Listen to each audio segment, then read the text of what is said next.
Alors bonjour à tous, du coup je vais vous présenter l'étude qui porte sur les troubles attentionnels dans la myofasciite à macrophages.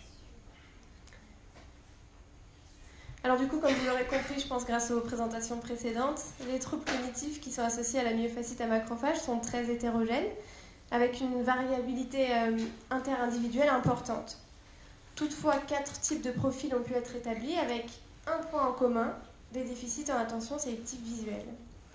Étant donné qu'il s'agit vraiment du seul élément commun et d'un élément évolutif, les déficits en attention sélective visuelle pourraient représenter un élément prototypique dans cette pathologie. Alors pour vous aider à resituer un petit peu, qu'est-ce que l'attention? Alors tout d'abord, c'est important de souligner que l'attention n'est pas une fonction unique, mais un ensemble de processus spécifiques permettant de traiter consciemment les stimuli.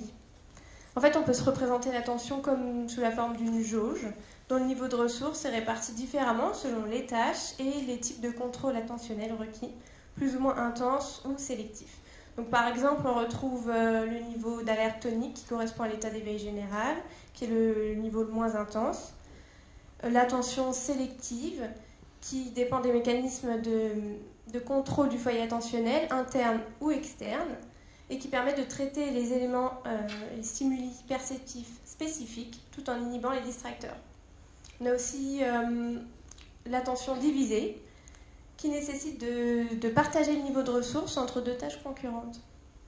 En fait, ces stimuli nous arrivent prioritairement selon deux voies d'entrée, la voie visuelle et la voie auditive. Alors jusqu'ici, les études sont uniquement centrées sur l'attention sélective, visuelle. Donc l'objectif de cette étude, c'est d'élargir le phénotypage des troubles attentionnels associés à cette pathologie, en éliminant une possible origine neurovisuelle, en évaluant l'attention sélective sur entrée auditive et en comparant les performances en attention sélective dans les deux modalités aux performances cognitives, à la douleur, à la fatigue et au niveau de dépression. Alors pour ce faire, on a recruté 10 sujets diagnostiqués myofasciite à macrophages et tous groupes confondus, sans autre pathologie neurologique. Donc là, on avait 8 femmes, 2 hommes, d'une moyenne âge de 51 ans, 9 droitiers, 1 gaucher, voilà. Alors pour évaluer l'attention sélective dans les deux modalités, on a utilisé la batterie informatisée d'évaluation de l'attention, donc la TAP, parmi laquelle on a sélectionné 3 subtests, l'alerte phasique, l'examen du champ visuel et l'attention divisée. Au sein du subtest alerte phasique, voilà, on s'est uniquement intéressé au niveau d'alerte tonique. Donc comme je vous l'ai expliqué, le niveau d'alerte tonique, c'est l'état d'éveil général, c'est-à-dire le niveau attentionnel dans lequel on se trouve à partir du moment où on se réveille le matin. Donc il est particulièrement important parce que c'est ce niveau d'alerte tonique qui nous permet de réagir plus ou moins rapidement aux sollicitations de l'environnement.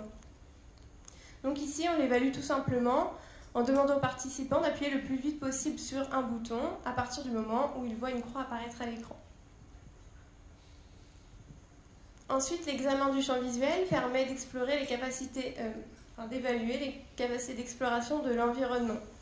Ici, le sujet doit cliquer sur le bouton chaque fois qu'il repère un stimulus qui apparaît à différents endroits de l'écran, tout en gardant son regard fixé au centre de celui-ci. Donc enfin, on a sélectionné le subtest attention divisée pour mesurer l'attention sélective dans les deux voies d'entrée, donc dans la voie visuelle et dans la voie auditive. Le participant ici doit détecter à la fois un carré formé par 4 croix et des incongruités sonores. En fait, la mise en concurrence des deux voies d'entrée augmente le niveau d'exigence et permet donc de mieux déceler des potentiels troubles attentionnels dans l'une ou l'autre voie d'entrée. Donc, on s'intéresse particulièrement dans ce subtest au nombre d'omissions, parce que c'est vraiment la mesure qui va être la plus pertinente pour repérer les troubles attentionnels. Alors, les patients sont reçus dans le cadre des consultations neuropsychologiques de suivi. Donc, on leur fait passer le bilan cognitif protocolaire, donc, que vous avez déjà eu l'occasion de voir. Et au sein de ce bilan, je vous rappelle que l'attention sélective visuelle est évaluée grâce au test des barrages. En fait, le test des barrages, il existe dans 3 conditions qui sont de difficulté progressive. Et dans ce test-là, en fait, il est demandé tout simplement de barrer, donc de détecter un stimulus particulier au sein de distracteurs. À l'issue du bilan cognitif, les participants, enfin les sujets, effectuent les subtests de la TAP que je viens de vous présenter. Alors, les analyses statistiques donc, effectuées sur nos 10 premiers participants nous ont permis d'établir des résultats préliminaires, donc qui sont bien sûr à nuancer parce qu'ils sont là sur seulement 10 patients, donc peut-être que ça évoluera en augmentant notre échantillon. Donc, en ce qui concerne les données neurovisuelles, on retrouve des corrélations qui sont non spécifiques entre les scores à l'examen du champ visuel et les scores au barrage.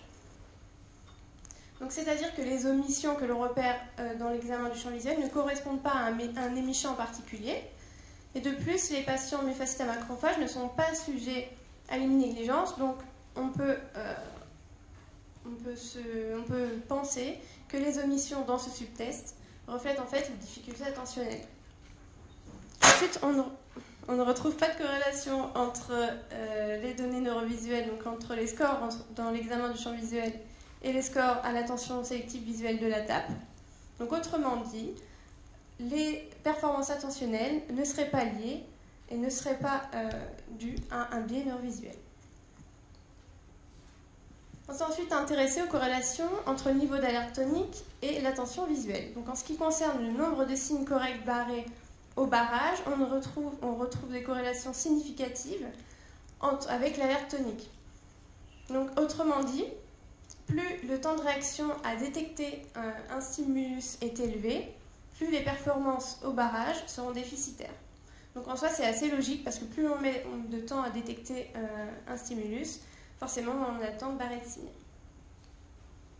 Par contre, on ne retrouve pas de corrélation avec le nombre d'omissions au barrage et on ne retrouve pas non plus de corrélation avec les performances en attention visuelle de la TAP. Ici, ce sont aussi les omissions qui sont prises en compte. Donc, autrement dit, le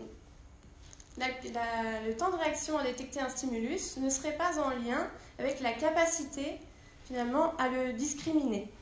Et donc, ce temps de réaction ne serait pas non plus, n'influencerait pas, en fait, les capacités d'attention sélective visuelle. Alors ensuite, on a voulu comparer les performances au barrage avec celles en attention sélective visuelle de la TAP.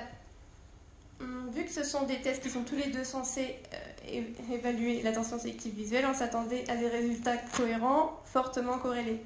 Et en fait, on n'a aucune corrélation entre le nombre de signes barrés au barrage et l'attention visuelle à la TAP. Et on ne retrouve pas non plus de corrélation entre les omissions au barrage et les scores d'attention visuelle de la TAP. Donc c'est un résultat qui est vraiment très surprenant. Et en fait, on pourrait imaginer que finalement, si on ne retrouve pas de corrélation, c'est parce que le test des barrages qu'on a utilisé jusqu'à aujourd'hui ne mesurait pas ce qu'on pensait qu'il mesurait, c'est-à-dire l'attention sélective visuelle, et qui serait sujet à des biais trop importants. Donc notamment, il serait trop dépendant du niveau d'alerte tonique. Et donc, il reflèterait plus le temps de réaction à détecter un stimulus. Il serait peut-être également le reflet d'autres biais. On a ensuite comparé les performances en attention visuelle à celles en attention auditive, donc à la TAP. Et en fait, on retrouve une différence significative entre les deux modalités, avec une faiblesse en attention auditive et pas de difficulté en attention visuelle. On a ensuite regardé les coefficients de corrélation entre l'attention et les performances cognitives en fonction des voies d'entrée utilisées. Donc on ne retrouve pas de corrélation entre l'attention visuelle et les performances au test cognitif qui sollicitent la voie d'entrée visuelle. Donc autrement dit, les capacités et les performances en attention sélective visuelle n'auraient pas d'impact sur les tests cognitifs. Par contre, on retrouve une corrélation entre l'attention auditive et les scores en écoute dichotique. Donc autrement dit, plus les performances en attention auditive sont basses, plus les scores en écoute dichotique sont déficitaires. Et ce pour les mots présentés dans l'oreille droite et les phrases présentées dans l'oreille gauche et dans l'oreille droite. Donc finalement, les scores en écoute dichotique seraient vraiment en lien avec les performances en attention auditive. Toutefois, on ne peut vraiment rien conclure quant à l'extinction auditive parce qu'on n'a vraiment pas de type 4, donc on n'a pas de patients appartenant au groupe extinction auditive dans cette étude. On ne retrouve pas non plus de corrélation, on ne retrouve pas de corrélation entre l'attention sélective auditive et les autres tests cognitifs qui sollicitent la voie d'entrée auditive. Donc là, les performances en attention auditive n'influenceraient pas en tout cas les autres tests cognitifs. On s'est enfin intéressé aux performances attentionnelles, comparativement au niveau de dépression, de fatigue et de douleur. Et là, on n'observe pas de corrélation entre l'attention visuelle et les niveaux de dépression, de fatigue et de douleur. Donc, autrement dit, ces trois variables n'influenceraient pas les performances en attention visuelle. En ce qui concerne l'attention auditive, on ne retrouve pas de corrélation avec les niveaux de dépression et le niveau de fatigue. Donc, ni le niveau de dépression ni le niveau de fatigue ne seraient en lien avec les performances en attention auditive. Toutefois, les performances en attention auditive seraient sensibles au niveau de douleur puisqu'on retrouve une corrélation significative entre les deux variables. Alors, pour conclure, cette étude préliminaire met en avant deux résultats qui sont majeurs. Tout d'abord, on ne retrouverait pas de difficulté en attention sélective visuelle, ce qui est un résultat qui est novateur et en contradiction avec la littérature sur le sujet. En fait, on peut supposer que le test des barrages ne serait pas adapté pour mesurer l'attention dans cette pathologie. Ensuite, les résultats mettent en avant une potentielle faiblesse en attention sélective auditive, qui ne serait pas en lien avec la fatigue ou le niveau de dépression, bien que majoré par la douleur, et qui n'aurait pas d'impact sur la plupart des tests cognitifs. Donc ici, les perspectives que cette étude nous ouvre, c'est bien sûr d'augmenter le nombre de patients dans cette étude pour vérifier si les résultats se confirment. Ensuite, il serait intéressant de se demander si les déficits en attention auditive se retrouvent dans tous les groupes. Et enfin, il serait vraiment très pertinent de comprendre les processus cognitifs qui sont en jeu dans le test des barrages, parce que comme on l'a souligné, le test des barrages est un test qui est déficitaire dans tous les groupes et qui évolue dans le temps. Donc si les processus qui sont en jeu dans ce test sont les processus vraiment prototypiques de cette pathologie, ce serait intéressant de les investiguer davantage. Donc il est possible qu'en plus du niveau d'alerte tonique, il y ait des biais oculomoteurs qui entrent en jeu dans ce test, puisque la myofasciite à macrophage est une maladie neuromusculaire. Donc à l'avenir, on va intégrer des tests de motilité oculaire à cette étude qu'on va mettre en lien avec les résultats actuels. Merci de votre attention.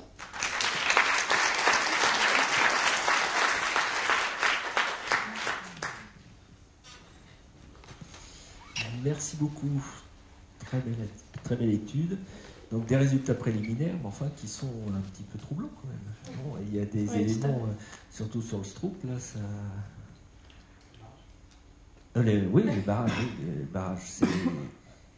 Donc, non, mais est-ce que vous avez confronté ça avec une expérience d'autres, enfin déjà avec ce que font les autres neuropsychologues à Mont-d'Or, globalement l'équipe de neuropsycho d'Anne-Catherine, ça serait intéressant d'avoir leur expérience, leur retour d'expérience sur les barrages, oui. Et puis peut-être est-ce qu'il y a d'autres études qui vont dans le même sens? Alors là, ça va être tout le sens justement de ce qu'on va faire dans le futur. Donc on va vraiment, à partir de début avril, donc dès la semaine prochaine, on va s'atteler vraiment à cette question. J'ai voulu juste revenir sur des éléments importants, juste très rapidement, sur le test, justement, juste l'attention auditive. On a bien insisté sur le fait qu'il n'y avait pas de patients de type 4, de profil 4 en fait dans l'étude, et donc forcément que le test d'écho-décotique est très sujet au niveau d'attention. C'est pour ça qu'on a des critères très stricts d'inclusion dans le profil 4 et qu'on est persuadé, enfin qu'on s'assure bien entendu d'avoir de vraies extinctions auditives. Et ça, c'est un élément important. Bien sûr, bien entendu, quand j'ai des difficultés d'attention auditive, je vais avoir du mal à discriminer les mots. Et d'ailleurs, les résultats montrent qu'on n'a pas les mêmes corrélations, que ce soit dans les conditions mots et dans les conditions phrases. On est plutôt corrélé à l'oreille gauche dans les conditions mots et plutôt corrélé à l'oreille droite dans les conditions phrases, ce qui montre que c'est vraiment plutôt dû que les difficultés à l'écho-dichotique pour ces patients qui ne sont pas des patients en extinction auditive, que ces difficultés donc à l'écho-dichotique est essentiellement due à des fluctuations de l'attention. Ce qui est assez logique en fait, qui s'observe souvent. C'est pour ça qu'on a donc, je répète, des critères d'inclusion dans le profil 4 et de diagnostic d'extinction auditive qui sont très stricts. La question des barrages, donc c'est une question qui est intéressante. Ça n'exclut pas, à mon sens, la problématique de l'attention sélective visuelle, parce que bon, on est sur 10 patients, qu'on compare avec, les résultats sont essentiellement des résultats comparatifs avec la TAP. Néanmoins, ça reste intéressant, parce que c'est vrai que le test informatisé a peu de biais, C'est-à-dire qu'on est vraiment purement sur l'attention sélective, que le test de débarrage a, lui, des biais qui soient oculomoteurs, des biais qui soient graphomoteurs, avec aussi Tu tests... peux dire un peu ce que c'est le test débarrage, parce que le test débarrage, en fait, tout le monde est vraiment... En fait, on a un signe, on présente un signe au patient, et il y a une feuille toute entière, ensuite remplie, si je suis en train d'afficher, savoir si je ne l'ai pas en affiche. Peut-être que j'aurais pu l'afficher, c'est pas grave. Et en fait, il doit retrouver une cible parmi plusieurs distracteurs qui lui ressemblent fortement. Et donc, il lit dans le sens de la lecture, et dès qu'il trouve le signe qu'il doit trouver, justement, il doit le barrer, et il enchaîne comme ça pendant 1 minute 30. La deuxième condition, il a 2 signes à retrouver, la troisième condition, il a 3 signes. Donc, on a forcément une difficulté croissante entre la condition 1 signe et la condition 3 signes. Et donc, forcément, que là, vous devez donc bien sûr barrer, donc il y a quand même un biais quand même très faible au niveau de la graphomotricité, mais vous avez aussi un biais oculomoteur avec une fatigue qui peut s'installer, où vous devez constamment en fait lire, donc vous devez avoir des mouvements saccadiques répétés pendant 3 fois 1 minute 30, et vous devez fixer une cible à chaque fois. Et donc ce qui va être intéressant dans le futur, c'est de voir, donc on sait qu'il y a un lien au niveau de la vitesse de réaction, ce qui est assez logique, c'est-à-dire que je barre moins de signes en 1 minute 30 si j'ai une capacité de réaction à l'apparition d'un stimulus qui est allongée. Donc en soi c'est logique, mais ça reste quand même intéressant. Mais également potentiellement un biais oculomoteur, et ça va être intérêt de lier justement à la tâche de motilité oculaire qui fait également partie de la TAP, à savoir si le patient n'a pas du mal à engager et réengager sur une autre cible, c'est-à-dire à faire des mouvements oculomoteurs ces difficultés qui peuvent gêner éventuellement dans la programmation, enfin, dans les mouvements saccadiques qu'il va devoir effectuer dans la lecture de ce test. Donc c'est des choses qu'on va explorer parce que ça reste quand même un test, comme le disait très bien Mathilde, un test qui est relativement prototypique, c'est-à-dire qu'il est constamment altéré, quasiment constamment altéré chez les patients myofascites. Mais encore une fois, on est sur une cohorte de 10 patients et ça n'exclut pas le trouble d'attention sélective. C'est préliminaire, ça reste très préliminaire, tout à fait. En sachant que les résultats qu'on a obtenus dès le début sur la myofascite, on les a quasiment toujours confirmés par la suite. Ça s'est toujours avéré constant. Moi, je suis plus réservé sur les données sur l'écoute dichotique parce que je pense que comme vous n'avez pas de patients qui ont vraiment une atteinte de l'écoute dichotique, et je ne suis pas sûr qu'on puisse être vraiment ou au moins donner une interprétation forcément juste de ce qu'on observe. Ça, on est un peu aux limites de l'exercice, je pense, peut-être.